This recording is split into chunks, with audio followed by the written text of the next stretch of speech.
Hi, and welcome to our September episode of Conversations with Chrissy. We're really excited with Truck Driver Appreciation Week coming up to take this episode and really focus on our commercial drivers and the trucking industry. We all know what an important part of the economy they are. We couldn't get our goods delivered. We couldn't get the necessary medical supplies that we need. And certainly during the pandemic, that all became crystal clear. And so really glad to be focusing this episode on that community and what we can do to help support them. And today with me, I'm really glad to have Louis Campion, who is the president and executive director of the Maryland Motor Truck Association. Thanks for joining me today and glad to have you. Thanks for having me, Chrissy. Why don't you tell us a little bit about your background and how you came to work for the Maryland Motor Truck Association? So actually, that story begins in D.C. And in the late 90s, I actually worked for the Department of Commerce. And while I was in Washington, an opportunity came available to work for Ryder, the trucking company. And I knew nothing about trucks, right? If you talked about a tractor, I would be thinking of a tractor as a farm vehicle, right? And fortunately, I had, someone who was a real mentor to me, a woman named Karen Rasmussen at Ryder, who ran state government affairs. And she gave me an opportunity and saw something in me that I didn't see it myself at the time, and got an opportunity to go to work for her at Ryder. Ryder was a member of all of the state trucking associations. And then some opportunities became available here at Maryland Motor Truck Association. And now it's been 22 years at Maryland Motor Truck Association. So that's great. Truly a story. You never know where you're going to wind up. Exactly. Right? I didn't grow up thinking I would be motor vehicle administrator either. So nobody ever goes to college to decide they're going to be in the trucking industry. That's right. Well, we're glad that you're here and so glad to have that partnership. Maybe just talk a little bit more about the Trucking Association and what you do and what your mission is. Sure. So Maryland Motor Truck Association, MMTA, was actually founded in 1935. So, we've been around here almost 90 years, and we were formed by trucking companies who recognized at that time that there was a need to come together, to work together on safety, to work together on professionalism, to be advocates for the industry, and they really needed a trade association to do that type of thing. Now we're among the largest trucking associations in the country. We have close to 1,000 members here in Maryland, which is spectacular given our small state size. And, those companies range from one independent driver who owns his own truck, and every day he's getting in that truck and making a living himself, to some of the largest international companies in the world, like UPS and FedEx. So, those members come to us for a lot of different reasons, right? They need help with compliance. Compliance is king in the trucking industry. There are so many rules and regulations that they have to follow. So we have developed a compliance expertise here. We put on trainings. We make them aware of new laws that will impact them and what they have to do, right? We also do things like we provide product and service discounts on things that they need, everything from tolls to tires, for example. But really, the bigger companies, what they want to see from us, because they can buy anything that we can buy, right?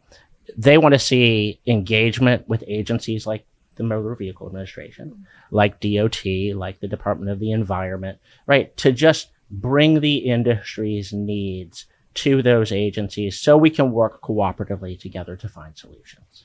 That's great. And I think it's a really good point to talk about that small owner operator versus the larger companies. I think that people often think of the larger companies and don't think about trucking companies being small businesses, right? Absolutely. Important to their community. Absolutely. 90% of the industry is actually, 6 trucks or fewer.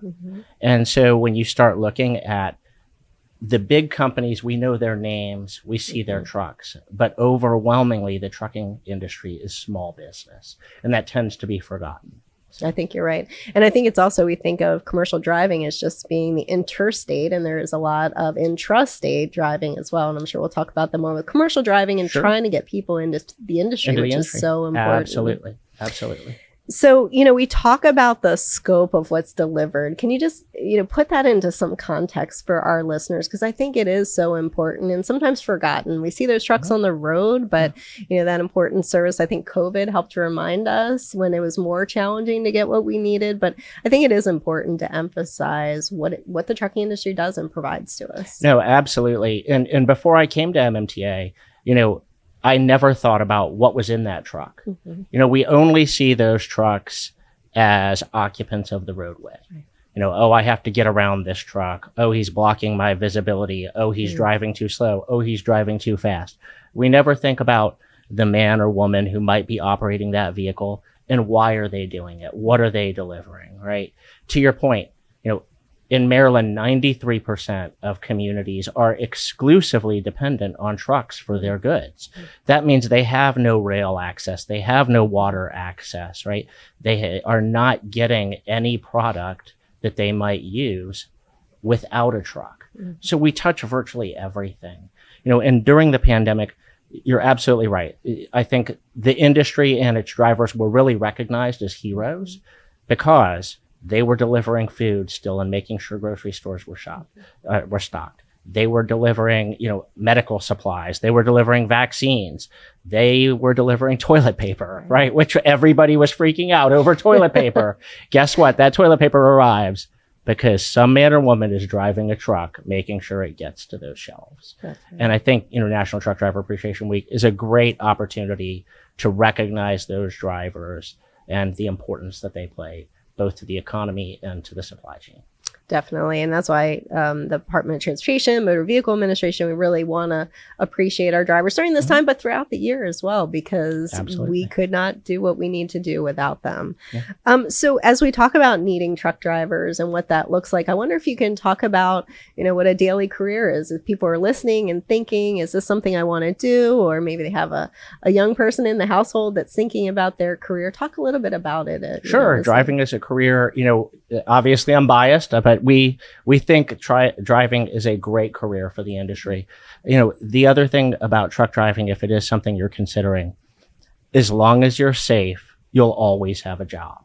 We know from most recent data from the American Trucking Associations that the driver shortage right now is about 78,000 drivers nationally.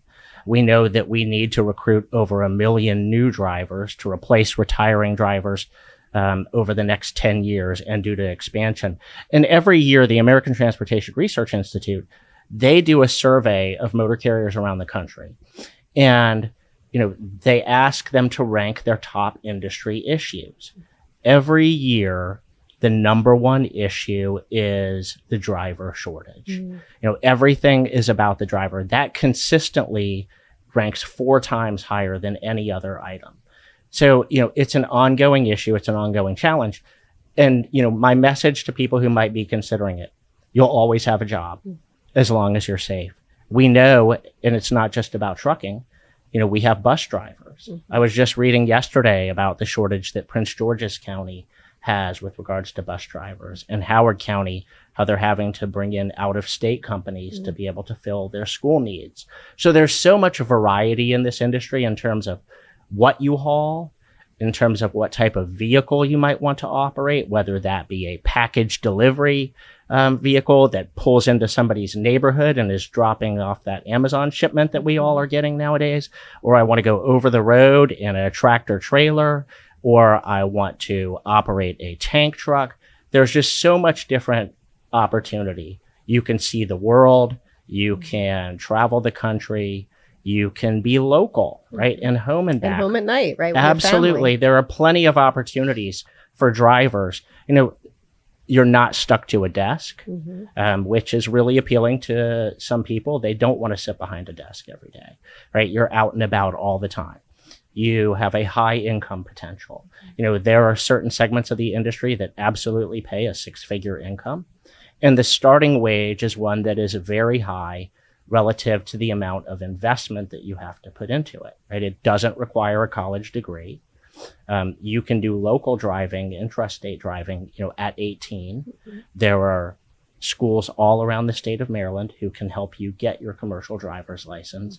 And you're contributing again to the delivery of the goods that people need, right? So you're playing a meaningful role in society. So, it also offers a lot of career pathways for people. You can be your own boss. If I want to own my own truck, that's a relatively small investment. I can be my own boss tomorrow if I have a CDL.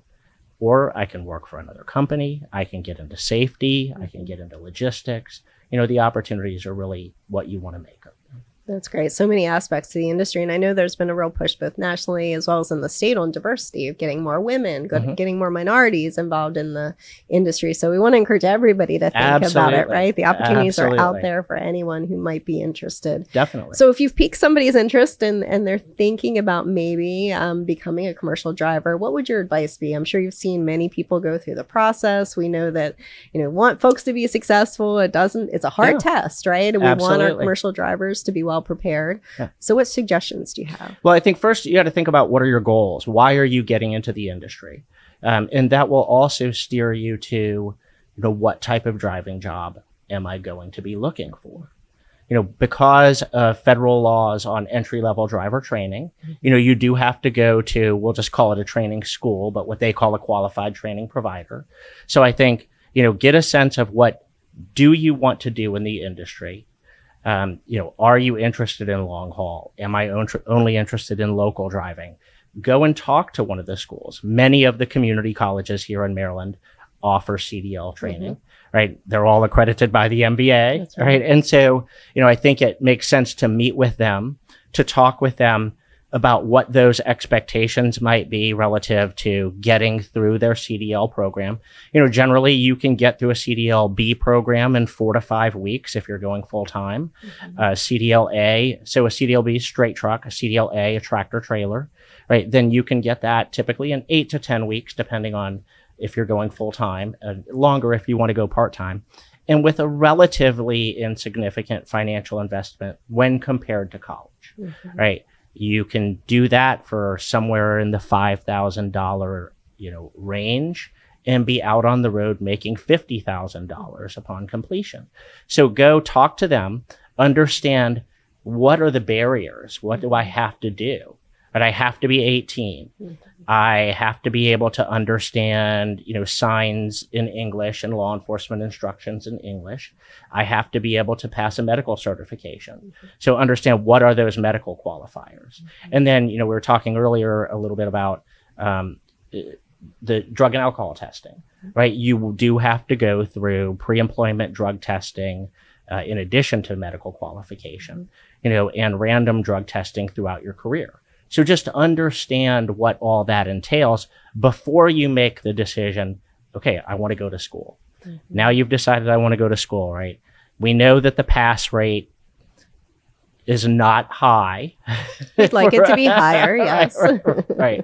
I think it's in the 50 to 60% range right now when you go to take that CDL test. And you guys have done some things, I think, to make it not easier, but to give students a better chance at success with the test, right? So, you've got to be prepared to study for the test. There's no doubt.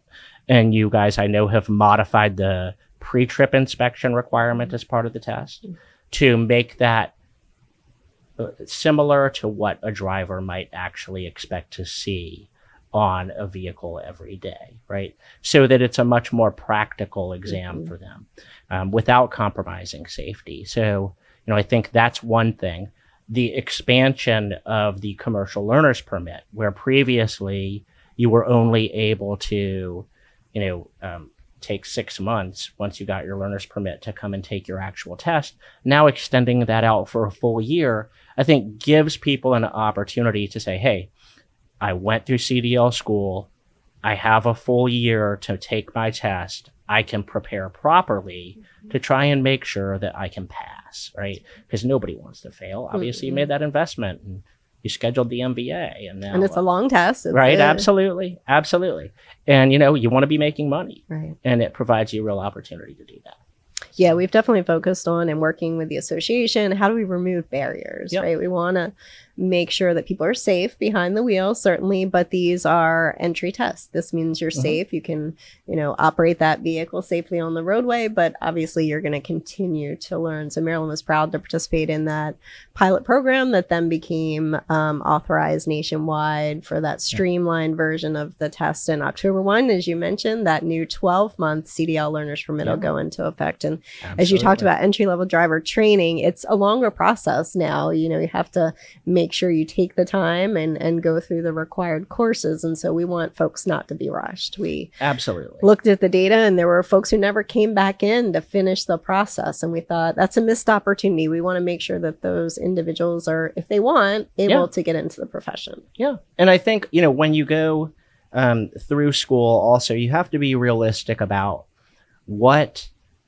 is my first job going to be like. That isn't going to be my last job in the industry, right? So for example, when you graduate from college, what happens? Your first job is not your last job, right? It's not necessarily your ideal job. We know that for a number of reasons that the largest opportunity in the industry, both from a need and from an income potential, is in the long haul sector, right? And so, when you come out, the likelihood is that the most available jobs are going to be in the long haul sector of the industry.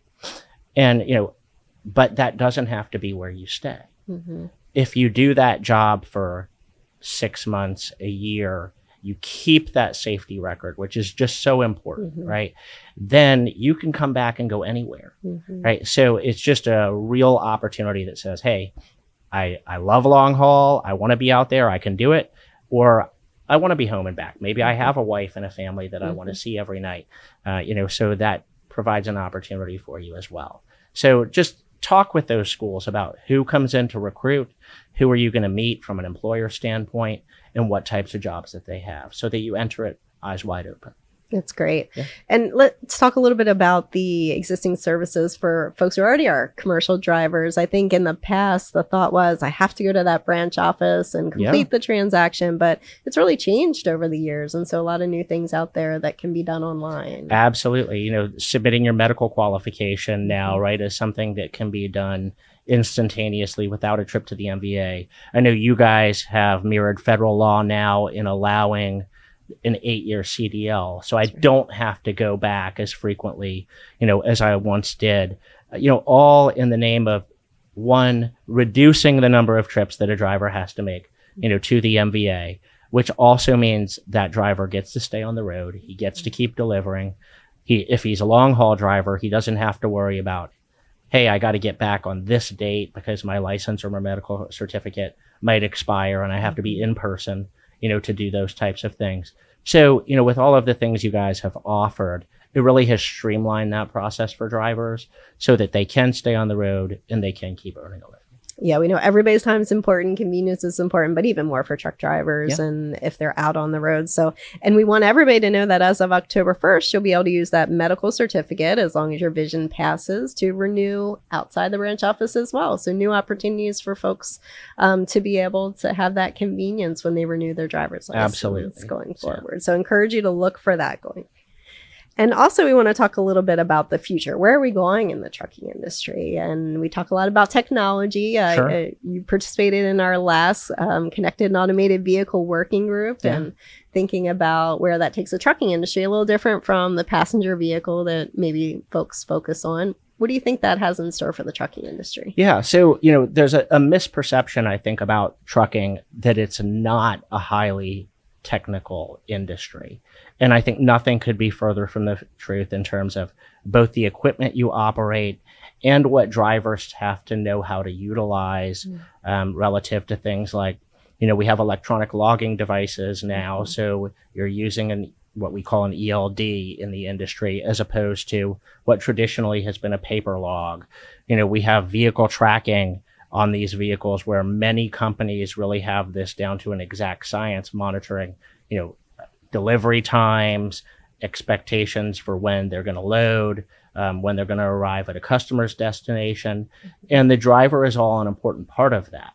And now, more recently, what we've seen is cars becoming equipped, with all of these advanced safety systems, automatic emergency braking, a lane departure warning. And trucks have those now too, which is fantastic. I was at an event one time where we were talking with a particular group about the driver shortage. And somebody asked me, how can you stand up and say that you would encourage people to get into this industry as a driver when those jobs are going to be going away. And we don't believe for a second that those jobs are going to be going away. Certainly not in the next generation, right? I would not discourage my kids in any way if they came to me and said, hey, I'm thinking about becoming a truck driver or a mechanic. You know, those jobs are still going to exist for decades. Is it going to improve the driver experience? Absolutely. You know, we think advanced driver assist systems have the ability to make the quality of life better for a driver, to help reduce a driver's fatigue, to change the nature of what a driving job might look like, you know, and to certainly make driving safer. Because those trucks have roll stability systems, they have lane departure now, they have automatic emergency braking. So all of those things can really make, I think, a driving career more attractive and ultimately safer on the roads. That's great. So hopefully attracting more people, and then when they're out on the road, keeping them safer, just like our passenger vehicles, right? With technology evolution. Yeah. So I think it changes the nature of the job. It doesn't change the need for the job. Well said. Yeah.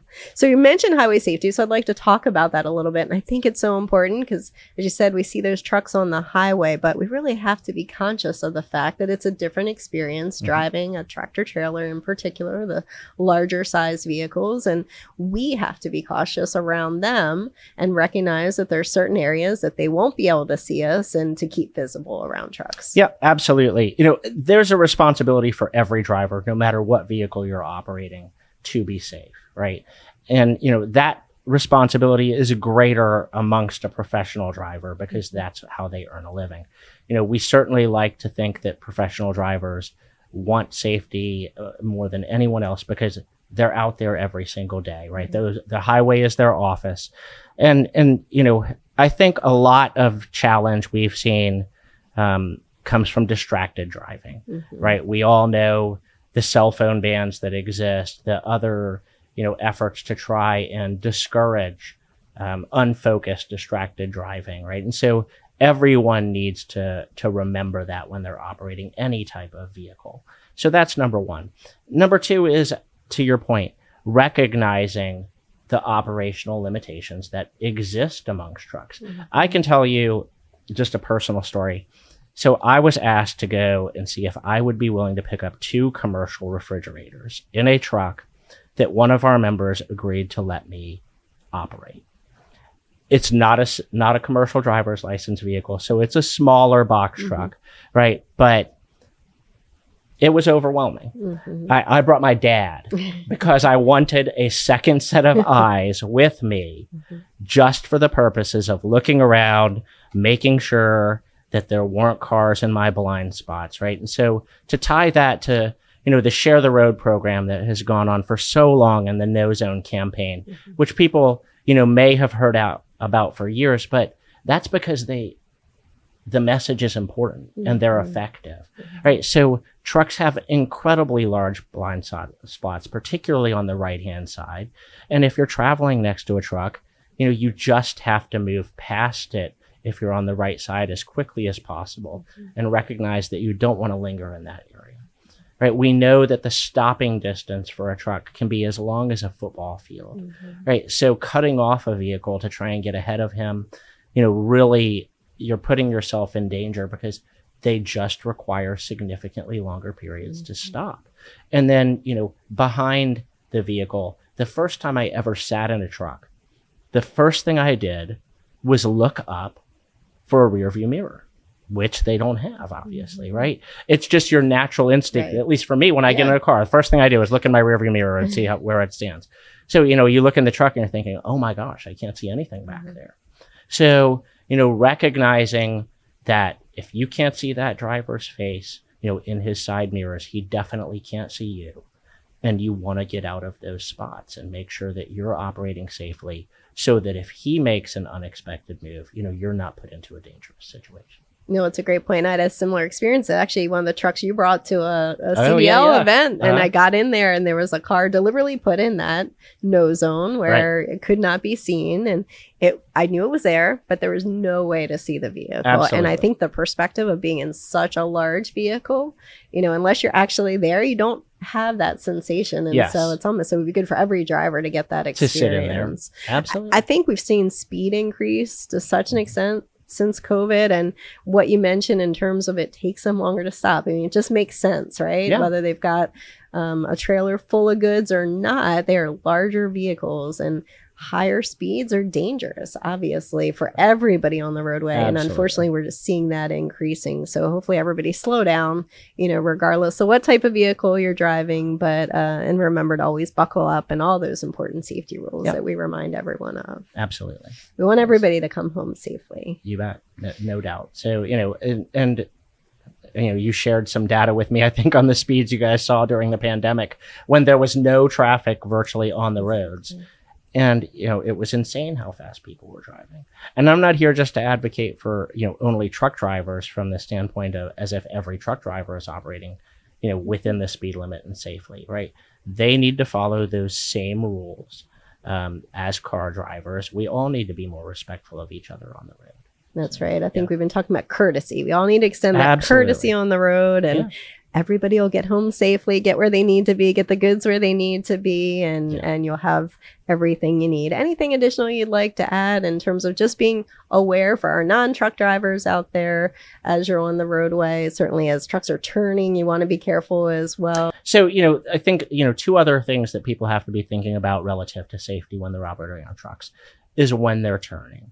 Right. They don't turn in the same way as a car turns. And just the geometry and the physics are such that truck is going to swing out somewhat into the left lane to be able to make that turn, particularly a larger tractor trailer.